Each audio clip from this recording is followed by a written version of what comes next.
चलिए यूनिट 4 का जो नेक्स्ट पार्ट है इसका हेडिंग है बात नहीं ancient and modern Indian botanist and there contribution. ठीक है, तो हमारे सिलेबस में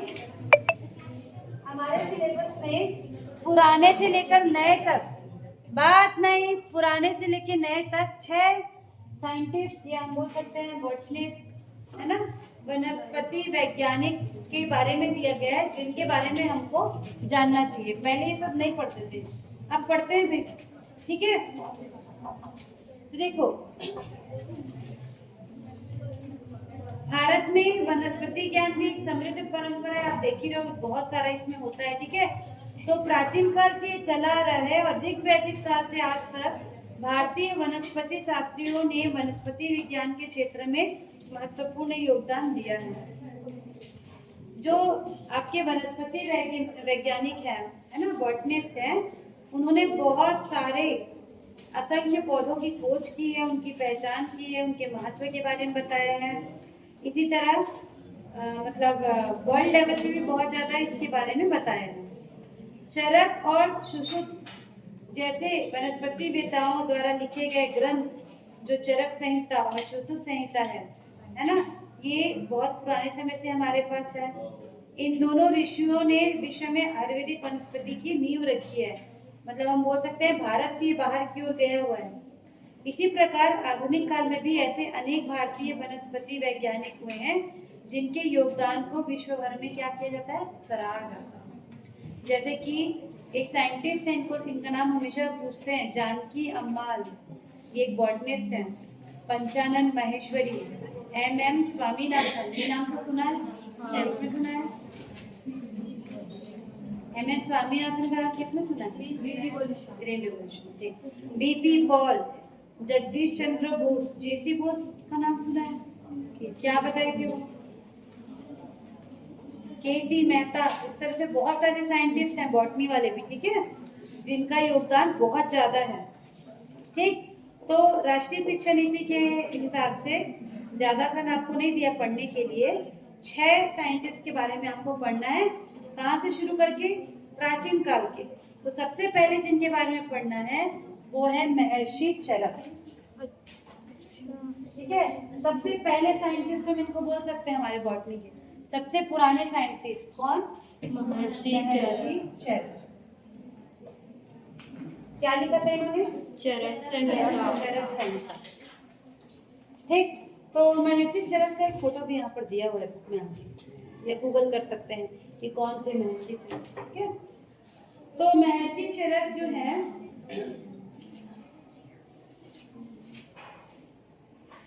पूरा डिटेल बहुत सारा दिया हुआ है ना, एकदम डिटेल में नहीं जाएंगे। देखो, भारतीय चिकित्सा में बहुत सारे पुस्तकें और ग्रंथ हैं और आधुनिक चिकित्सा पद्धति एलोपैथी के आगमन से पहले, एलोपैथी को क्या बोलते हैं? आधुनिक चिकित्सा पद्धति। इसके आगमन से पहले 2000 वर्षों तक ये जो 2 ग्रंथ थे, इन्हीं से ही बहुत सारी चीजें ली गई थी। कौन से 2 ग्रंथ? एक आपका चरक संहिता और एक सुश्रुत संहिता। इन्हीं दोनों से बहुत सारे मतलब पॉइंट्स लेके लोगों का क्या किया जाता था, इलाज किया जाता था। ठीक है, तो जो आचार्य चरक थे, या हम इनको महर्षि चरक भी बोल सकते हैं, इनका जन्म लगभग 300 ईसा पूर्व हुआ था और वे आयुर्वेद की प्राचीन कला और विज्ञान, चिकित्सा और जीवन शैली दर्शन में एक महत्वपूर्ण योगदान करता थे, जिसे प्राचीन भारत में विकसित किया गया था। तो इनका पूरा टाइम दिया हुआ है। इनको चिकित्सक ग्रंथ चरक संहिता के संपादक के रूप में प्रसिद्ध थे और इनके अनुसार स्वास्थ्य और बीमारी पूर्व निर्धारित नहीं होती है। जीवन शैली पर मानव प्रयास और ध्यान जीवन को लंबा कर सकता है। मतलब हम किसी को भी नहीं बोल सकते कि बीमार पड़ेगा या नहीं पड़ेगा। भाई बच्चा छोटा रहता है तो बोल सकते हैं कि इसको आगे चल के ये बीमारी हो, हम कभी नहीं बोल सकते क्योंकि ये पहले से डिसाइड नहीं होता। ये पूरी तरह से किस पर डिपेंड करता है? उनकी जीवन शैली पे। ऐसा महर्षि चरक मानते थे। ठीक है, भारतीय परंपरा और आयुर्वेदिक प्रणाली के अनुसार सभी प्रकार की बीमारियों की रोकथाम उपचार से अधिक महत्वपूर्ण है। मतलब आप उपचार करोगे उससे पहले हमको क्या करना चाहिए? उसका रोकथाम करना चाहिए, जिसमें प्रकृति की लय और 6 ऋतुओं के अनुरूप जीवन शैली का पुनर्गठन शामिल है। ठीक है, चरक ने भारतीय चिकित्सा प्रणाली में अंतर्निहित तर्क और दर्शन साहित्य दर्शन सहित चिकित्सा के सभी भागों का अध्ययन किया। उन्होंने बीमारी के निदान पर एक विशेष ध्यान केंद्रित किया। आयुर्वेद को स्वास्थ्य देखभाल की एक समग्र प्रणाली के रूप में माना। ठीक है, उन्होंने भ्रूण के उत्पादन और विकास, मानव शरीर के शरीर क्रिया विज्ञान और शरीर के कार्य और खराबी जैसे विषयों पर भी विस्तार से बताया। महर्षि चरक के अनुसार शरीर काम करता है क्योंकि इसमें 3 दोष या सिद्धांत होते हैं, हमने पढ़ा हुआ है, वात, पित्त और कफ। ये दोष हास्य, हवा, पित्त और कफ के पश्चिमी वर्गीकरण के अनुरूप है। ठीक है, उसके बाद इसी को थोड़ा डिटेल दिया हुआ है। इनके कुछ एथिक्स थे। चरक की चिकित्सा नैतिकता थी, उसको हम देखते हैं। तो चरक प्राचीन भारतीय समाज और चिकित्सा पद्धति के एक महत्वपूर्ण और सम्मानित हिस्सा थे। उन्होंने कुछ आदर्श दिए हुए थे जिसको चरक संहिता में लिखा हुआ है, जिसको हमको फॉलो करना चाहिए। ठीक है, तो ये 6 हैं, कम से कम 2 आप याद रखोगे। तो क्या क्या आदर्श दिए थे, जैसे कि मनुष्य को नशा नहीं करना चाहिए, बुरे काम नहीं करने चाहिए या बुरे लोगों की संगति में भी नहीं रहना चाहिए। ये चरक संहिता में लिखा हुआ है। हमें बीमारों के स्वास्थ्य के लिए पूरी आत्मा से प्रयास करना चाहिए, मतलब कोई बीमार है तो हमको उनकी मदद करनी चाहिए। ठीक है, हमारी आवाज का लहजा अच्छा होना चाहिए और हमें हमेशा चौकन्ने रहना चाहिए तथा अपने ज्ञान को बढ़ाने के लिए हमेशा प्रयासरत रहना चाहिए। वैद्यों को अपने मरीजों के साथ विश्वासघात नहीं करना चाहिए, भले ही इसका मतलब आपकी जान को जोखिम में डालना हो। ये सब उनके सिद्धांत थे, मतलब ये डॉक्टरों को भी बता रहे हैं। अभी ये नहीं फॉलो होता ना एलोपैथी में। डॉक्टर क्या चाहता है, मरीज बार बार आए तभी तो फीस मिले। ठीक है, पर ये जो इनके सिद्धांत थे वो इस प्रकार से थे। जब हम किसी रोगी के घर जाएं तो हमें अपने शब्द, मन, बुद्धि, इंद्रियों को केवल अपने रोगी और उसकी चिकित्सा के लिए ही समर्पित करना चाहिए। ठीक है, ये सब उनके सिद्धांत थे। चरक संहिता संस्कृत में लिखा गया एक आयुर्वेदिक ग्रंथ है। चरक संहिता 2 आयुर्वेदिक मौलिक ग्रंथों में से एक है, दूसरा सुश्रुत संहिता है। ठीक है, और इसके बारे में इस विषय पर एक क्लासिक ग्रंथ रहा और इसकी अरबी और लैटिन सहित कई विदेशी भाषाओं में भी अनुवाद किया गया है। ठीक है, चरक संहिता के स्रोत क्या है, तो देखिए 7वीं शताब्दी ईसा पूर्व में प्राचीन चिकित्सक अत्रेय की देखरेख में अग्निवेश ने अग्निवेश संहिता का संकलन किया, जो एक विश्वकोश चिकित्सा संग्रह है। ये नाम हमने पढ़ा है, याद आ रहा है हिस्ट्री में। हालांकि इस पाठ में ज्ञान की गहराई का भाव था और गुणवत्ता के मामले में यह उद्देश्य नहीं था, इसलिए इस कार्य पर बहुत कम ध्यान दिया गया। इसलिए बाद में चरक ने अग्निवेश संहिता को उद्यतन किया, मतलब अपडेट किया और चरक संहिता कहा इसे। ठीक है, तो चरक संहिता, चरक ने इस ग्रंथ को 8 खंडों में बांटा है। थोड़ा सा यहाँ पे चरक संहिता के बारे में बताया गया है। तो उसमें 8 खंड थे। क्या क्या थे? सूत्र, निदान, विमान, शरीरा, इंद्रिया, चिकित्सा, कल्प और सिद्ध, ये उनके भाग थे।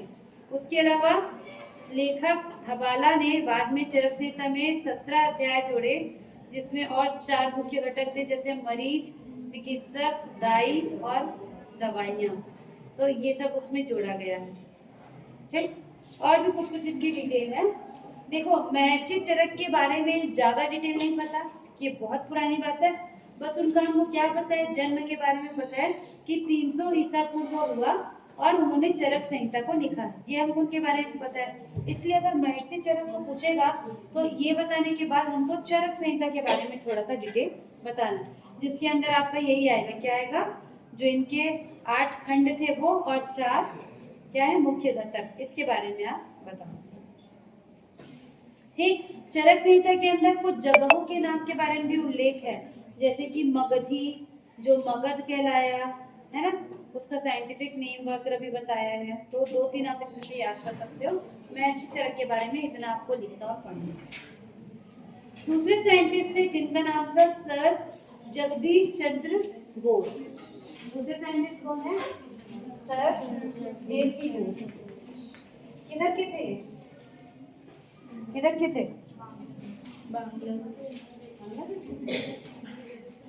बंगाली थे, तो पता है। तो सर जगदीश चंद्र बोस का जन्म, अब देखो इसके बाद जो साइंटिस्ट है ना, उनका क्या डिटेल पढ़ना पड़ेगा, जन्म कब हुआ, वो कहाँ पढ़ाई की, कहाँ पढ़ाई की है वो बताना।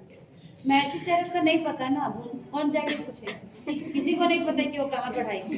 कहीं ना कहीं वो भी गुरु क्या बोलते हैं, गुरुकुल वगैरह में रहे होंगे, और उसका डिटेल हमारे पास नहीं है, इसलिए उसमें क्या बताना है, महर्षि चरक ने जो लिखा था चरक संहिता उसको डिटेल, पर यहाँ से साइंटिस्ट के बारे में बता रहे हैं। तो सर जेसी बोस का जन्मदिन कब है भाई?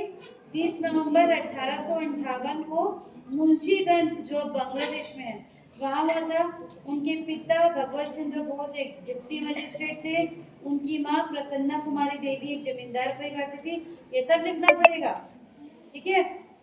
ठीक। उनके पिता की मृत्यु कब हो गई? जब वे 2 वर्ष के थे। ये लिखना जरूरी नहीं है। इसलिए वो अपने चाचा के साथ रहे, जिन्होंने उन्हें बंगाली साहित्य और कानून पढ़ाया, ठीक है? 9 वर्ष की आयु में वे कलकत्ता आए, जिसको कोलकाता बोलते हैं, और वहां उन्होंने हिंदू कॉलेज में प्रवेश लेने से पहले कई स्कूलों में अध्ययन किया, ठीक? अब उनके बारे में थोड़ा डिटेल देखिए। जगदीश चंद्र बोस एक वैज्ञानिक और चिकित्सक थे, जिन्होंने प्लांट फिजियोलॉजी में बहुमूल्य योगदान दिया। अब देखो, जब हम यूनिट 2 पढ़ेंगे तो हमको उसमें ब्रांचेस ऑफ बॉटनी पढ़नी है। बहुत सारी ब्रांचेस है, ब्रांचेस समझते हो, शाखाएं, मतलब बॉटनी बोलने से एक ही सब्जेक्ट नहीं है, इसके अंदर ही बहुत सारे सब्जेक्ट हैं। उसमें एक होता है जिसको कहते हैं प्लांट फिजियोलॉजी, है ना? प्लांट फिजियोलॉजी मतलब, फिजियोलॉजी क्या होता है? जिसमें हम पढ़ते हैं फोटोसिंथेसिस, रेस्पिरेशन, मतलब उसकी जो कार्य करते हैं ना पौधे, वो सब। तो मेनली वो इसी चीज के साइंटिस्ट थे, प्लांट फिजियोलॉजी के, ठीक है? और उन्होंने विद्युत चुंबकीय विकिरण पर भी बहुत सारे काम किए हुए हैं, इसलिए फिजिक्स वाले भी ये पढ़ते हैं। लेखक थे, दार्शनिक थे। उन्होंने प्रेसिडेंसी कॉलेज कोलकाता, जो अब मेडिकल कॉलेज के रूप में जाना जाता है, वहां पर अध्ययन किया। फिर प्राकृतिक विज्ञान में उन्होंने स्नातक की उपाधि प्राप्त की 1879 में। स्नातक होने के बाद, मतलब ग्रेजुएशन होने के बाद 1887 में वो प्रेसिडेंसी कॉलेज में असिस्टेंट प्रोफेसर रहे, सहायक प्राध्यापक रहे। उसके बाद वे अपनी पढ़ाई पूरी करने के लिए इंग्लैंड चले गए। उसके बाद वो 1890 में प्रेसिडेंसी कॉलेज में प्रोफेसर बन गए। मतलब उनका वो कहाँ पढ़ाई की, ये पूरा आपको क्या करना पड़ेगा, बताना, ठीक है? इंग्लैंड में जब वे थे तब उन्होंने विलियम ब्रैग के अधीन इलेक्ट्रॉनिक्स का अध्ययन किया, और उनको उसके लिए छात्रवृत्ति भी मिली थी। उसके बाद कैम्ब्रिज विश्वविद्यालय में उन्होंने अपनी पढ़ाई जारी रखी, और उन्होंने सर विलियम क्रूक्स के साथ भी काम किया, जो बहुत बड़े वैज्ञानिक थे, ठीक? तो पहले उनका जन्म वगैरह बताओगे, उसके बाद वो कहाँ कहाँ पढ़े, पूरा याद करना पड़ेगा भाई। उसके बाद जगदीश चंद्र बोस को रेडियो विज्ञान और वनस्पति विज्ञान के महान वैज्ञानिकों में से माना जाता है। उन्होंने रेडियो और माइक्रोवेव ऑप्टिक्स के जांच में योगदान दिया, ठीक है? और उसके बाद उनको बचपन से विज्ञान में रुचि थी। उन्होंने माइमोसा पुडिका पर प्रयोग किया। क्या होता है माइमोसा पुडिका? कौन सा पौधा है? माइमोसा पुडिका पर उन्होंने प्रयोग किया, और उन्होंने दिखाया कि छूने पर यह अपनी पत्तियों को बंद कर लेता है, छुई मुई। तो सबसे पहले किसने बताया कि छुई मुई है, और जब हम इसको छूते हैं, देखो हर चीज नेचर में मौजूद है ना, लेकिन ये सबको नहीं समझ आता। कोई ऐसे साइंटिस्ट होते हैं, जैसे ये एप्पल गिरा, वो किसने देखा था? न्यूटन ने। तो ऐसा तो नहीं था कि उसके पहले एप्पल कभी गिरा नहीं होगा, गिरा ना भाई। अब तो तोड़ लेते हैं कच्चा, पहले तो पकने के बाद ही गिरता था। पर जो साइंटिस्ट को वो समझ आया, वो उसका क्या कहला जाता है? डिस्कवरर। वैसे ही माइमोसा पुडिका, छुई मुई का पौधा हमेशा से बंद हुआ रहता होगा, लेकिन इन्होंने पहले देखा कि ऐसा क्या होता है इस पौधे के अंदर, जो ये छूने से क्या हो जाता है, बंद हो जाता है। तो इसको इन्होंने सबसे पहले बताया था, ठीक है? उनके जो प्रयोग थे वो 1887 में प्रकाशित हुए, ठीक है? तो बहुत सारी चीजों पे इन्होंने काम किया हुआ है। तो इनके बहुत सारे योगदान है, जैसे कि ये वनस्पति शास्त्री भी थे और भौतिक शास्त्री भी थे। इन्होंने रेडियो विज्ञान का जनक माना जाता है इनको। सेमीकंडक्टर जंक्शन का उपयोग फिजिक्स वाले जो पढ़ते हैं, सब इन्होंने किया था, ठीक है? इन्होंने बहुत सारे उपकरण बनाए थे, जिसमें कैस्कोग्राफ भी एक उपकरण है, जो पौधों की उत्तेजना को मापने के लिए उपयोग में किया जाता है, ठीक है? फिर 1895 में इन्होंने एक पेपर बंगाल की एशियाटिक सोसाइटी को भेजा था, जिसमें इनका बहुत बड़ा योगदान था। 1893 में इन्होंने वायरलेस टेलीग्राफी पे काम किया था, ठीक है? उसके बाद उनका एक पेपर था on the electronic response of plants, जिसपे 1895 में जर्नल ऑफ साइंटिफिक इंस्ट्रूमेंट में प्रकाशित हुआ था। तो बहुत सारे इन्होंने काम किए हुए थे। इसके बाद देखो इनके द्वारा बनाए हुए दो चीजों के बारे में दिया गया है, एक होता है कैस्कोग्राफ और एक था क्रिस्टल डिटेक्टर, फिजिक्स वाला क्रिस्टल डिटेक्टर और बायो में इन्होंने यूज किया था कैस्कोग्राफ। तो पौधों का वैज्ञानिक रूप से अध्ययन करने वाले पहले भारतीय वैज्ञानिक थे। इन्होंने कैस्कोग्राफ का आविष्कार किया था। ऑब्जेक्टिव में पूछता है कैस्कोग्राफ का आविष्कार किसने किया, ठीक है, तो इन्होंने किया था।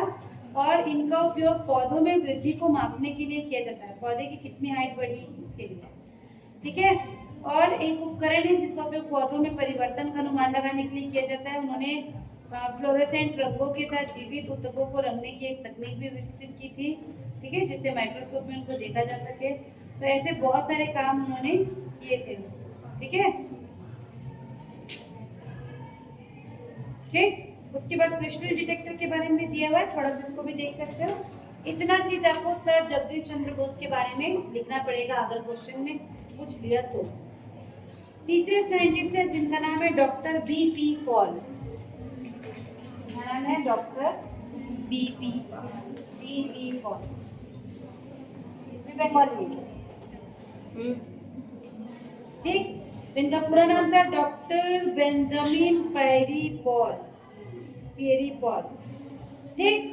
तो ये जो डॉक्टर पॉल थे इनका जन्म हुआ 26 मई 1906 को पंजाब के मुकंदपुर में हुआ था।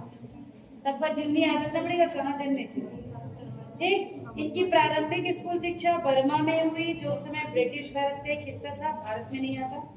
हालांकि उनका एकेडमिक करियर शानदार रहा। उन्होंने 1924 में रंगून विश्वविद्यालय से स्नातक की उपाधि प्राप्त की और विश्वविद्यालय के सभी विज्ञान स्नातकों में प्रथम स्थान पाने के लिए इनको मैथ्यू हंटर पुरस्कार मिला था। ऑब्जेक्टिव में पूछ सकता है कि मैथ्यू हंटर पुरस्कार किस वैज्ञानिक को मिला है, क्योंकि ये 6 नाम आपके सिलेबस में दिए हुए हैं ना, तो इनसे जुड़ी हुई कोई भी चीज आपको ऑब्जेक्टिव में पूछ सकता है, ठीक है। उन्होंने वनस्पति विज्ञान में प्रथम श्रेणी सम्मान के साथ स्नातकोत्तर एमएससी की डिग्री प्राप्त की। उसके बाद इन्होंने पीएचडी भी किया, कहाँ से, कैम्ब्रिज यूनिवर्सिटी। जो पुराने समय के लोग थे वो जब उनको पीएचडी करना चाहते थे तो सब कहाँ चले जाते थे, विदेश। गांधी जी भी गए थे, है ना। तो इन्होंने भी कैम्ब्रिज यूनिवर्सिटी इंग्लैंड में फेलोशिप के साथ अपनी पढ़ाई की है, ठीक है। उसके बाद 1933 में वे वापस बर्मा से लौट आए और केंद्रीय चावल अनुसंधान स्टेशन में सहायक के रूप में, अधिकारी के रूप में नियुक्त किए गए, ठीक है। बाद में उसी वर्ष उन्हें बिहार के पूसा में इंपीरियल कृषि अनुसंधान संस्थान, जिसको अब भारतीय कृषि अनुसंधान संस्थान कहा जाता है, उसमें आर्थिक वनस्पति शास्त्री के रूप में चुना गया। उसके बाद ये 1937 में पहले शाही आर्थिक वनस्पति शास्त्री के बने, ठीक है। उसके बाद 13 वर्ष तक यहाँ काम किए। फिर 1950 में भारतीय कृषि अनुसंधान संस्थान के निर्देशक के रूप में कार्यभार संभाला, 1965 तक यहीं रहे। उसके बाद उन्हें भारतीय कृषि अनुसंधान परिषद के पहले महानिदेशक के रूप में नियुक्त किया गया, ठीक है। इस बीच उन्होंने IARI में पादप परिचय गतिविधियों की नींव रखी। Organisation of plant research and collection जो एक इंस्टीट्यूट है वहां पर ये बहुत समय तक रहे, ठीक। प्लांट ब्रीडर के रूप में, पौधे प्रजनक के रूप में भी इनको जाना जाता है। गेहूं की अधिक उपज देने वाली रस्ट प्रतिरोधी किस्मों के विकास में इनका बहुत ज्यादा ज्ञान और काम रहा है, ठीक है। तो गेहूं की बहुत सारी वैरायटी पे इन्होंने काम किया है। उसके अलावा आलू और तंबाकू में सुधार के लिए भी इनका योगदान है। भारतीय गुलाबों के दुर्लभ और मनमोहक रंगों वाली अनूठी किस्मों का विकास भी इन्होंने किया हुआ है, ठीक है। तो बहुत सारे इन्होंने काम किए हुए हैं। और डॉक्टर पॉल ने महान वैज्ञानिक ख्याति मान्यता अर्जित की और उन्हें कई प्रतिष्ठित सम्मानों और पुरस्कारों से नवाजा गया है। जैसे इनको रफी अहमद किदवई मेमोरियल अवार्ड मिला है, पद्मश्री मिला हुआ है, पद्म भूषण मिला हुआ है, श्रीनिवास रामानुजन मेडल मिला हुआ है, ठीक है। INS चटर्जी मेमोरियल अवार्ड मिला हुआ है।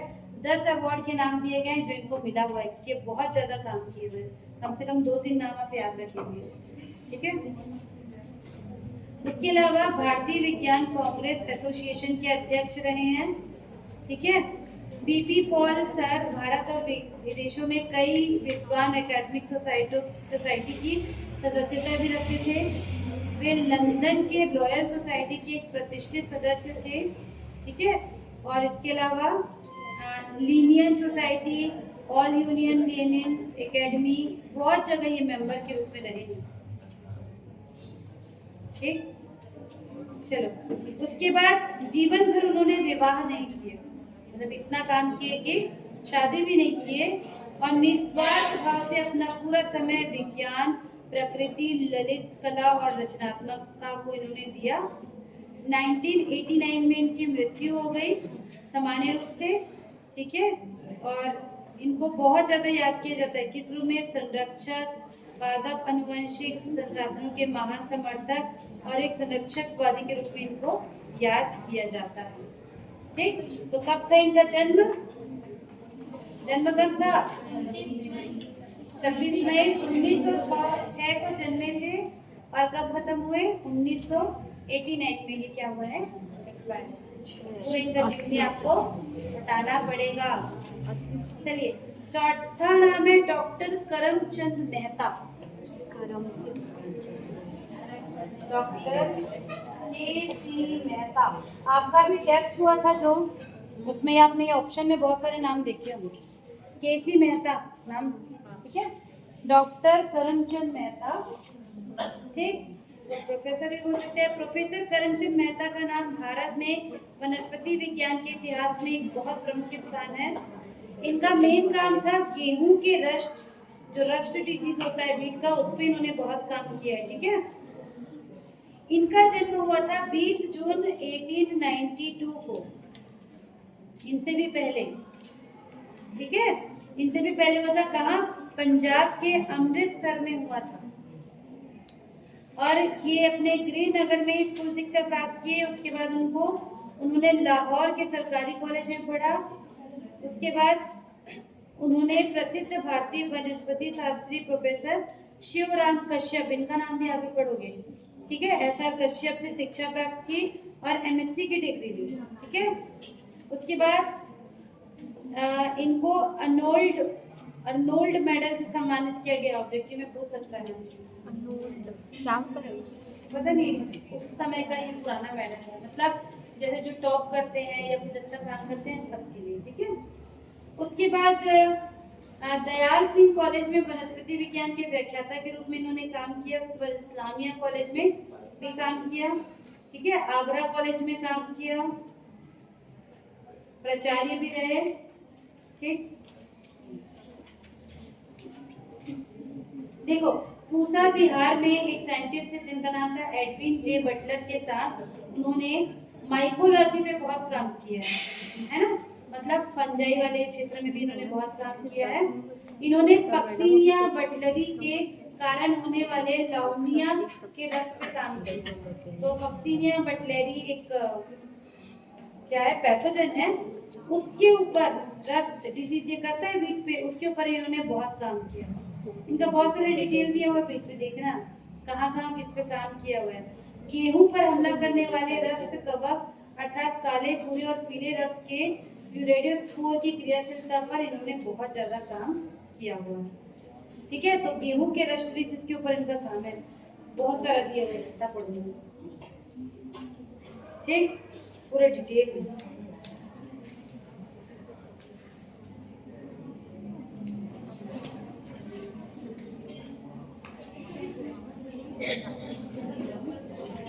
इसको डिटेल पढ़ना, गेहूं की पूरी वैरायटी के नाम लिए हुए हैं, थोड़ा थोड़ा एक दो याद कर लेना। ठीक है। इनकी मृत्यु हुई है 8 अप्रैल 1950 को। तब हुई 8 अप्रैल 1950 में। जल्दी खत्म हो गया। कितने दिन जिंदा रहे?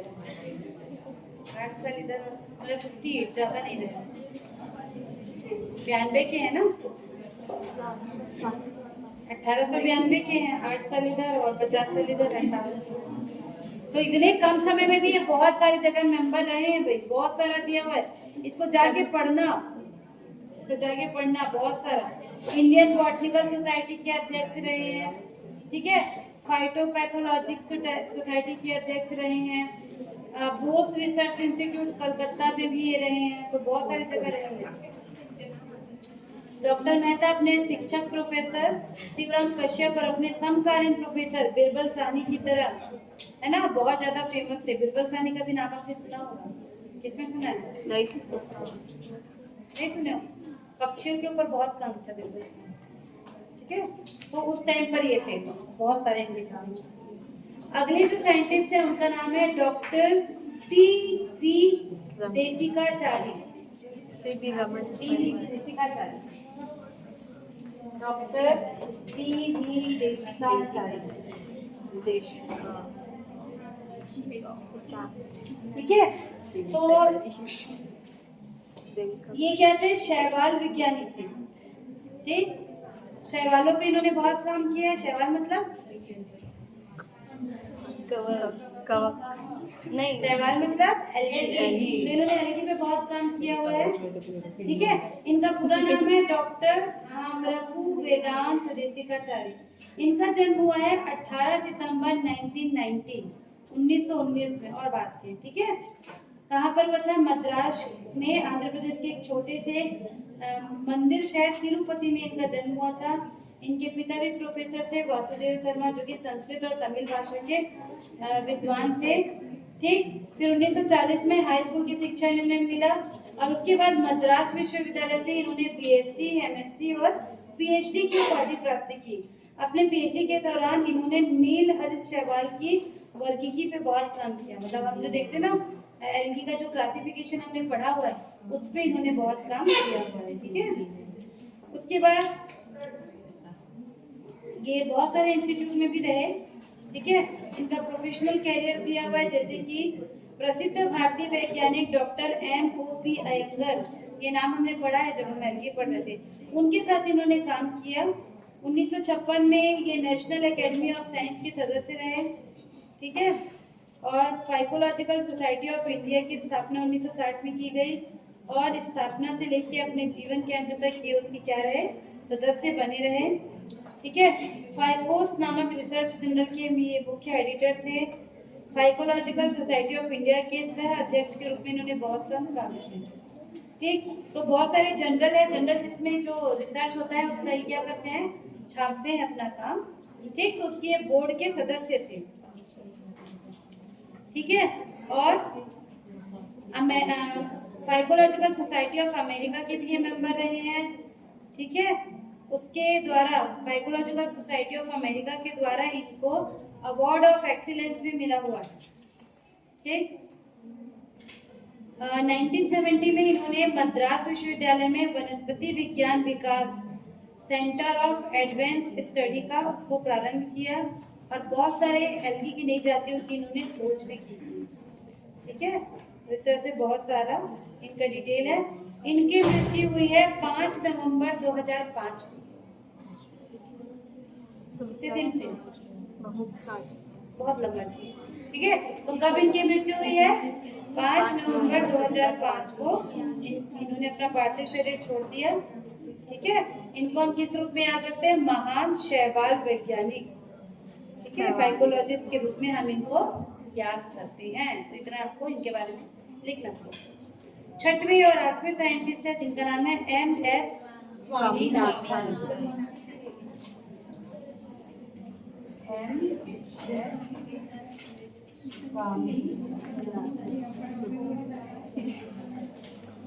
ठीक। तो M.S. स्वामीनाथन, इनका पूरा नाम था मनकोंबू साबशिवन स्वामीनाथन। क्या नाम है? मनकोंबू साबशिवन स्वामीनाथन। ये बहुत ज्यादा प्रख्यात अनुवांशिकीविद, मतलब कि जेनेटिक्स वाले थे, कृषि वैज्ञानिक थे, और हरित क्रांति के माध्यम से इन्होंने क्या किया? पूरे भारतीय कृषि को बदल के रख दिया। जब हरित क्रांति हुई थी उसके पहले हमारे देश में क्या नहीं था? खाने को कुछ भी नहीं था।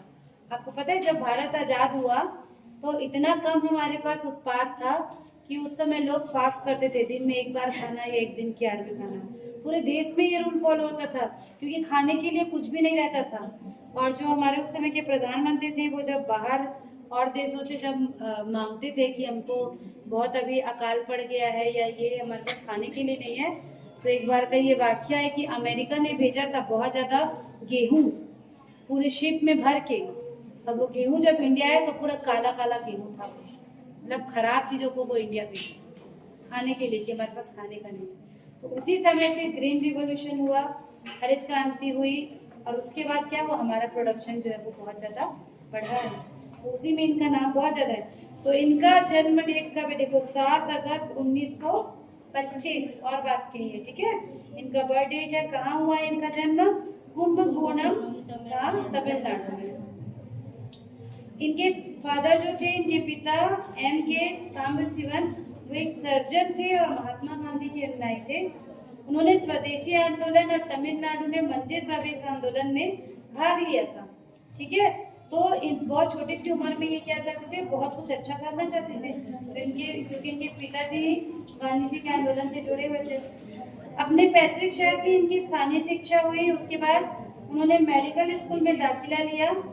1943 में बंगाल में पड़े अकाल के कारण, जिसमें लगभग 30 लाख लोग भूख से मर गए थे। पता है, इसको आगे भी पढ़ोगे आप लोग। बंगाल का जो अकाल पड़ा था वो एक कीड़े के कारण पड़ा था, जो पूरी फसल को क्या कर दी थी, नष्ट कर दी थी। मतलब बहुत बड़ा अकाल था ये 1943 का। मतलब उस समय हमारे देश की जो स्थिति थी वो बहुत खराब थी। उस समय आज़ाद भी नहीं था, जो थोड़ा बहुत पैदावार होता था ना, उसको भी जो अंग्रेज हैं वो बाहर भेजते थे। जो पैदावार होती थी उस समय ज़्यादा फर्टिलाइजर वगैरह यूज़ नहीं होते थे ना, तो जितना उत्पादन होता था उसको बहुत कुछ अंग्रेज दूसरे देशों में, अपने देशों में भी भेज देते थे। तो उसमें बहुत अकाल पड़ता था। तो ये 1943 का जो बंगाल का जो अकाल था वो तो बहुत फेमस है। इस समय देखो 30 लाख लोग भूख से मर गए थे। सोचो भूख से मरना कितना कष्टप्रद होता होगा, ठीक है। तो 30 लाख लोग भूख से मर गए थे। और उसी समय जब उन्होंने ये घटना को देखी तो उसी समय उनका मन बदला और उन्होंने कृषि अनुसंधान करना शुरू कर दिया। मतलब इस सिचुएशन को देख के उनके मन में आया कि इस फील्ड में मुझे कुछ करना चाहिए। तो जो ये मेडिकल पहले पढ़ रहे थे, उसके बाद इन्होंने मद्रास एग्रीकल्चर कॉलेज में दाखिला लिया। उसके पहले त्रिवेंद्रम के महाराजा कॉलेज से जंतु विज्ञान में स्नातक की पढ़ाई पूरी की। उसके बाद कृषि विज्ञान में स्नातक की डिग्री हासिल की और प्लांट ब्रीडिंग और जेनेटिक्स में स्नातकोत्तर की, मतलब एमएससी की पढ़ाई करने के लिए नई दिल्ली के भारतीय कृषि अनुसंधान संस्थान IARI चले गए।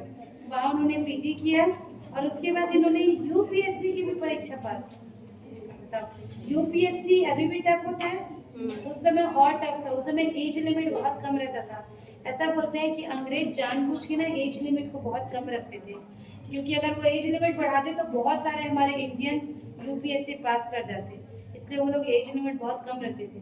तो इन्होंने यूपीएससी की भी परीक्षा पास की और उसके बाद ये आईपीएस के लिए क्वालिफाई कर गए थे, ठीक है। उसके बाद लेकिन उन्होंने उस तरफ कुछ नहीं किया, इन्होंने कृषि वाले फील्ड में किया। आलू अनुवांशिकी पर अपना शोध जारी करने के लिए नीदरलैंड के वैगनिंडन कृषि अनुसंधान में यूनेस्को फेलोशिप लेने का फैसला किया। उसके बाद ये भी Cambridge university school of agriculture में चले गए और 1952 में इनको क्या मिला, पीएचडी की उपाधि प्राप्त किया। उसके बाद वो विस्कैलिन विश्वविद्यालय में शोधकर्ता के रूप में कार्य किए। यहाँ उन्हें 1954 तक काम किया और उसके बाद वो भारत आए। भारत आने के बाद उन्होंने IARI में अपना शोध जारी रखा, ठीक है।